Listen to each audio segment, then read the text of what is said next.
In Los Angeles kommt es im Moment zu heftigen Ausschreitungen. Seit Tagen überschließt sich das Ereignis. Krawall, Zusammenstöße mit der Polizei und jetzt ist sogar die Nationalgarde ausgerückt. Was ist hier eigentlich los? Im heutigen Beitrag führe ich euch durch das Ereignis und zeige euch, wie es zu diesem riesigen Sturm kam. Also, dranbleiben!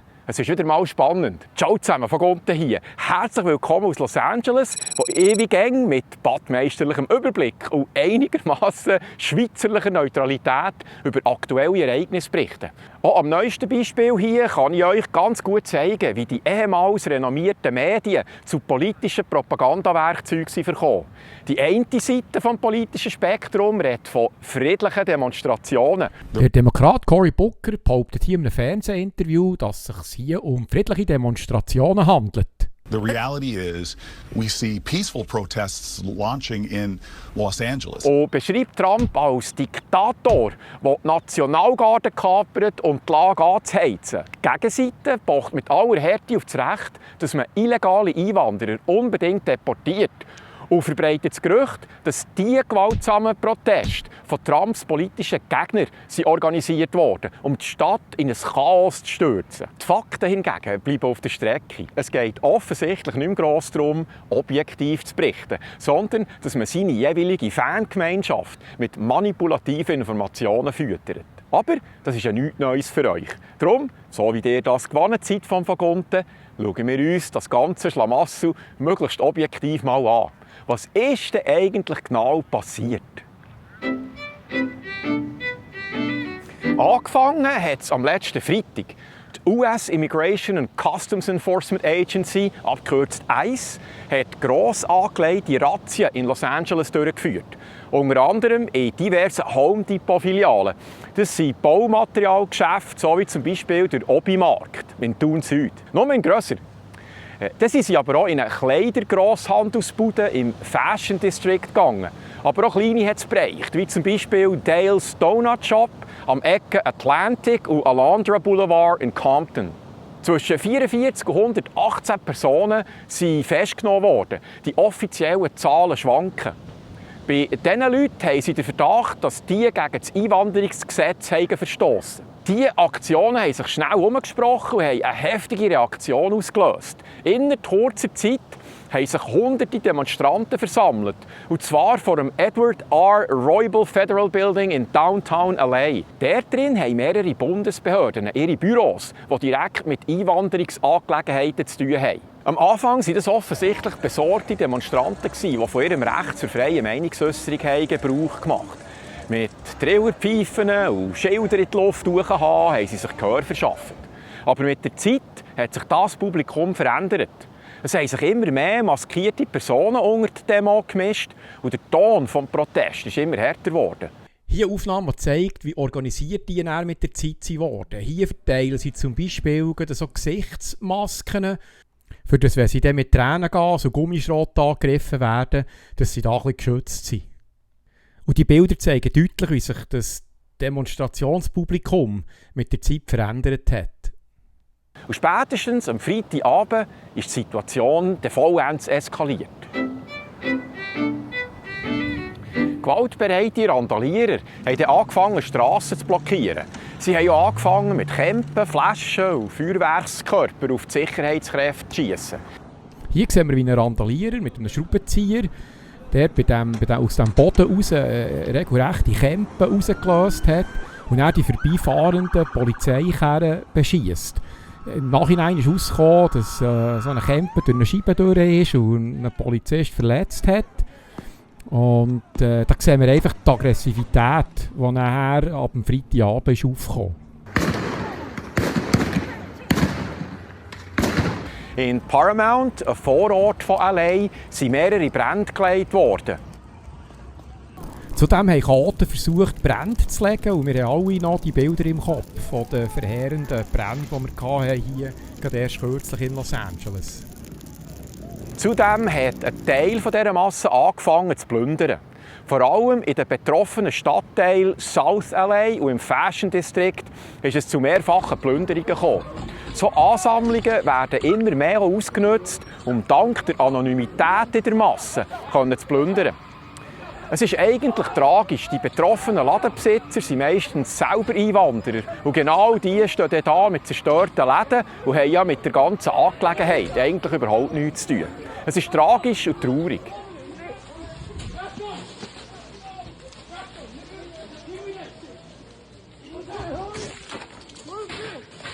Viel Kritik einstecken muss auch die Polizei von Los Angeles. Die hat nicht gross eingegriffen und hat das Ganze mehr oder weniger passieren lassen. Wahrscheinlich, weil der Polizeichef Jim McDonnell sich vor allem aus politischen Gründen auf die Seite der illegalen Einwanderer gestellt hat. Was die Situation für die geschädigten Lädeninhaber und Besitzer der angezündeten Autos auch nicht gerade verbessert. Da sehen wir, wie Randalierer auf einer Brücke sind. Unten dran sind Polizisten, parkiert mit dem Auto, weil die ganzen Demonstrationen vorher sind auf der Autobahn stattgefunden. Und wir sehen jetzt hier, mit was für riesen Kämpfen die da oben anschiessen. Einerseits auf das Polizeiauto, aber andererseits versuchen sie auch Polizisten zu brechen. Da auch noch einmal, wir sehen, wie sich die da gegenseitig aushelfen, mit Steinen verteilen. Und dann von oben versuchen Polizisten zu brechen. Auffällig auch, dass man keine einzige amerikanische Fahne sieht. Viele der betroffenen Anwohner fühlen sich auch ein bisschen zu Recht im Stich gelassen von den lokalen Behörden. Hier haben sie mehrere Taxis angezündet. Das sind so Waymos, also selbstfahrende Fahrzeuge. Die haben keine Fahrer mehr. Die tut man durch eine App bestellen und sagt, wo man her will. Und die fahren einem dann her. Also wirklich, ja, Roboterfahrzeuge. Aber auch hier weit und breit keine Polizei. Und ja, die sind da herrlich am Brennen und machen da eins fest. Weil die lokale Polizei nicht gross aktiv wurde, waren vor allem Bundesbeamte im Einsatz. Also das sind Mitglieder von der Einreisebehörde ICE, der Drogenpolizei DEA, Bundeskriminalbeamte vom FBI, dann noch die US-Marshals und die Waffen- und Sprengstoffpolizei ATF. Alles in allem hat man extrem chaotische Szenen gesehen. Die Lage hat sich weiter zugespitzt, als die Demonstranten und Randalierer auf einen 101 Freeway sind gegangen und den ganzen Verkehr lahmgelegt. Ein riesen Chaos. Und irgendwann hat ja der Polizeichef in einem Interview zugegeben, dass die Polizei im Moment ein bisschen überfordert sei. Was wir in der ersten Nacht erlebt haben, war schlimm. Was wir danach gesehen haben, wurde immer schlimmer und gewalttätiger. Wir sind überwältigt von der Anzahl der Personen, die an diesen Ausschreitungen beteiligt sind. Und dann hat der Präsident Trump reagiert.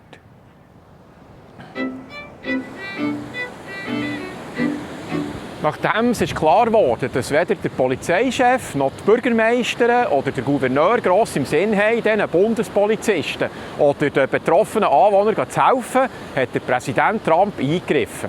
Er hat am Samstagabend ein Memorandum unterschrieben, das ca. 2000 Nationalgardisten nach Los Angeles schickt. Die Nationalgarde ist so ein bisschen wie eine Reservearmee, die zwei Hauptaufgaben hat. Im Normalfall wird sie eingesetzt bei Katastrophenfällen. Wie bei uns der Zivilschutz. Für solche Einsätze stehen sie unter dem Kommando des Gouverneurs. Hier in Kalifornien ist das der Gavin Newsom. Dann kann sie aber auch eingesetzt werden, um das Militär zu unterstützen. Und zwar im In- und im Ausland.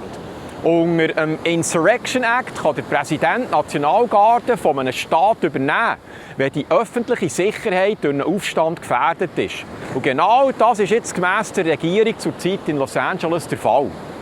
Der Gouverneur Newsom ist jetzt am Täupeln und bezeichnet das als ernsthafte Verletzung von der Staatssouveränität.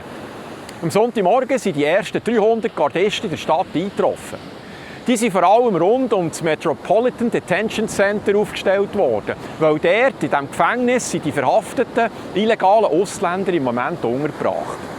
Der Gouverneur Newsom fordert die Rücknahme vom Nationalgarde-Einsatz und betont, dass es genug lokale Polizei hat und die Lage im Griff haben. Das Problem ist nur, dass die das Ganze offensichtlich alles andere als im Griff haben. Also entweder zeigt die Polizei von Los Angeles, dass sie die Ordnung und Sicherheit für ihre Einwohner herstellen kann, oder dann müssen sie halt zuschauen, wie das andere für sie übernehmen. Ja noch. Der Trump ist sogar noch einen Schritt weitergegangen und droht, dass er aktive Marines aus der Militärbasis bei San Diego vom Camp Pendleton wird einsetzen, falls die Stadt weiterhin im Chaos versauft. Im Moment, wir haben Anfang Woche, scheint die Lage etwas ruhiger zu sein, obwohl weiterhin mit Protesten und Ausschreitungen gerechnet wird. Die lokale Polizei, LAPD, zusammen mit dem Sheriff's Department, hat mittlerweile eine aktivere Rolle eingenommen, weil sie den Sachbeschädigungen und Plünderungen halt doch nicht länger zuschauen konnten. Das Ganze ist halt schon nicht die Werbung für Los Angeles und die Demokraten als tonangebende Kraft hier. Sie sagen aber weiterhin, dass sie die Arbeit der Bundespolizei in Sachen Razzien zur Verhaftung von illegalen Einwanderern nicht werden unterstützen. Die Lage bleibt auf alle Fälle angespannt. Aber ich bleibe dran für euch. Jetzt, wie geht zum Schluss noch mein Kommentar? Wir müssen mal schauen, die Wellen sehen super aus. Aber wegen der Aktualität bin ich heute Morgen nicht einmal surfen. Das bedeutet ja etwas. Der Trump hat seinen Wählern letzten November versprochen, kriminelle Immigranten zu jagen, die in den letzten 4 Jahren illegal über die Grenzen gekommen. Das kann ich nachvollziehen. Die wenigsten wollen auch gewalttätige Straftäter in ihrem Quartier. Aber in diesen Razzien verwünschen sie auch Leute, die seit Jahrzehnten hier leben, bügeln, Steuern zahlen und Familien haben. Und die werden jetzt plötzlich auch abgeschoben. Ich verstehe da den Frust.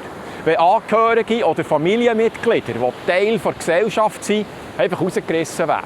Gleichzeitig bin ja aber auch ich selber ein Einwanderer. Wenn ich mir überlege, durch welche behördlichen Hindernisse ich mich da durchmurksen musste, auf dem ordentlichen Weg, wohlgemerkt, dann habe ich schon nicht so ganz Freude an denen, die diesen Weg abgekürzt haben. Das Gesetz ist klar. Wer illegal einreist, kann wieder abgeschoben werden. Das wissen eigentlich alle, die hierher kommen. Und jetzt sehen hier die gewalttätigen Ausschreitungen, wo sie dann noch stolz ihre Ausländerfahnen umschwingen und die US-Flaggen verbrennen. Das kommt dann halt schon nicht so gut an. Bei den legalen Immigranten nicht und auch nicht bei einer grossen Mehrheit der gebürtigen Amerikaner. Betreffend Trump müssen wir auch eins ganz klar sehen. Mit Los Angeles ist es, seit ich hier vor 15 Jahren, stetig bergab gegangen. Das hat nichts mit Trump zu tun. Er war dann noch gar nicht auf der Bildfläche. Jedes Jahr ist es schlimmer geworden. Köder entlang der Strassen, Löcher im Asphalt, offene Drogenszenen, zunehmende Kriminalität, Läden sterben, gegen weniger Jobs etc. Aber die Verantwortlichen der Stadt hat das nie gross gestört. Trump und die Razzien sind nur der neueste Riss von diesem Dampfkochtopf. LA ist schon lange auf dem falschen Weg und alle paar Jahre finden sie etwas, wo die Leute ihren ganz angestauten Frust rauslassen können. Dann zerstören sie Läden, zünden Karren an, schlagen Leute zusammen und blockieren Strassen. Das ist ja aber sicher kein Lösungsansatz, sondern es ist eine Begleiterscheinung von einer destruktiven, ausgesaugten Gesellschaft, die langsam aber sicher die Hoffnung auf eine bessere Zukunft verloren hat. Ebenfalls ein deutliches Bild über die Situation zeigt eine Statistik vom Public Policy Institute of California. In den letzten Jahren sind das erste Mal seit der Gründung von Kalifornien mehr Leute aus dem Staat weggezügelt, als dass sie herkommen. Hier passt auch am besten das Sprichwort «Bad Policy leads to bad outcomes». Also übersetzt, eine schlechte Politik führt halt auch zu schlechten Konsequenzen. Hey, voilà!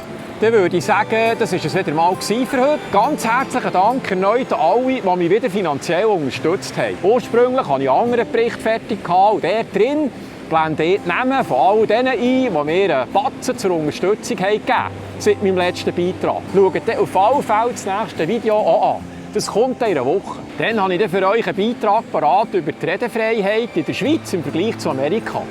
Da gibt es ja auch ein paar Überraschungen. Merci fürs Zuschauen, bis zum nächsten Mal. Tschüss!